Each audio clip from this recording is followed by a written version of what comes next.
తాకట్లో ఉన్న మీ బంగారాన్ని విడిపించి ఆ రోజు ఆన్లైన్ రేటుకి కొంటాం. Sharma gold company.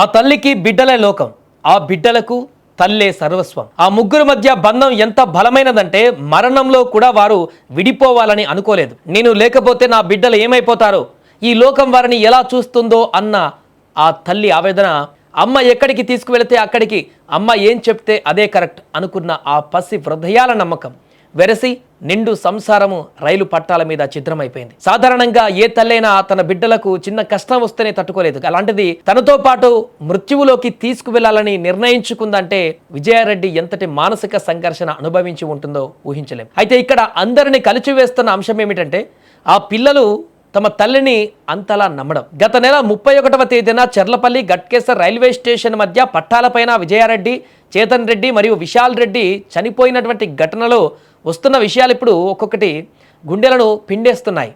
వాళ్ళ భర్త కూడా మాట్లాడాడు. ఒకసారి ఆయన మాట్లాడినటువంటి మాటలు కూడా మనం విందాం. ఎందుకంటే భావోద్వేగానికి గురై ఏడుస్తున్నాడు. ఆయన ఏం చెప్పాలో అర్థం కానటువంటి పరిస్థితుల్లో గెలిపాడు. ఒకసారి ఆయన ఏం మాట్లాడారో కూడా చూద్దాం.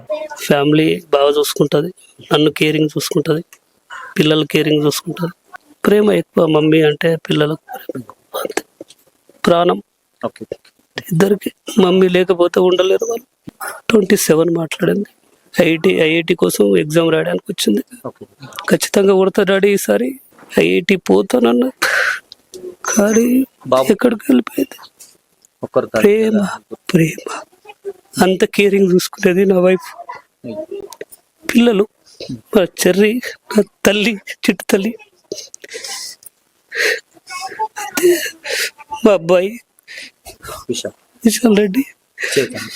పిల్లలకు అమ్మ పైన పిల్లలకు ఉన్న ప్రేమ వారి మరణానికి దారితీస్తుంది. పిల్లలకు ఈ లోకం గురించి తెలియదు. వారికి తెలిసిందల్లా అమ్మ. నాన్న దూరంగా ఉండడంతో అమ్మే వారి సర్వస్వం. అమ్మ అన్నం పెడితే తింటారు, అమ్మ నిద్రపోమంటే పడుకుంటారు. చివరికి ఆ కటిక చీకట్లో మృత్యువు వస్తున్న పట్టాల మీదకు రండి నాన్న అని పిలిచిన అమ్మ ఏదో మంచి చేసే ఉంటుందని నమ్మి వెళ్ళారు. విజయారెడ్డి తన ఇద్దరు కుమారులు చేతన్ రెడ్డి అదేవిధంగా విశాల్ రెడ్డిలను కంటికి రెప్పలా పెంచింది. ఇద్దరు పిల్లలని. ఆర్థిక ఇబ్బందులు లేవు, హోదా ఉన్న కుటుంబం. కానీ ఆమె మనసులో ఏదో ఒక అభద్రతా భావం గూడు కట్టుకుంది. నేను లేని లోకంలో వీరు ఒంటరి అయిపోతారు, వేరే ఎవరి దగ్గర ఉండి కష్టపడడం కంటే నాతోనే ఉండడం శ్రేయస్కరమని ఆమె భావించి ఉండవచ్చు. అమ్మ చేయి పట్టుకొని పట్టాల మీదకు నడుస్తున్నప్పుడు ఆ భయంకరమైనటువంటి శబ్దం చేస్తూ వస్తున్న రైలును చూసి ఆ చిన్ని ప్రాణాలు ఎంతలా వణికిపోయి ఉంటాయో. కానీ తల్లి కౌగిలిలో ఉంటే ఏ భయం ఉండదని నమ్మారు. అమ్మ మాటను కాదనలేక, అమ్మను వదిలి ఉండలేక ఆ చిన్నారులు మృత్యువును కూడా ప్రేమగా ఆహ్వానించారు. భర్త పుట్టినరోజు ముందు నాడే భార్య, ఇద్దరు కొడుకులు లేకుండా పోవడం ఆ కుటుంబంలో ఎన్నటికీ తీరని లోటు. ఉప్పల్ నుంచి గట్కేసర్ వరకు ఆ తల్లి గుండె ఎంత బరువుగా మారిందో ఆ సీసీటీవీ దృశ్యాలలో కనిపిస్తున్న వారి ఆఖరి కదలికలు చూస్తుంటే కళ్ళు చెమర్చకమానం. తల్లి ప్రేమ ఎంత గొప్పదో అదే ప్రేమ ఒక్కసారి ఎంతటి వినాశనానికి దారితీస్తుందో అనడానికి ఈ ఘటన నిదర్శనం.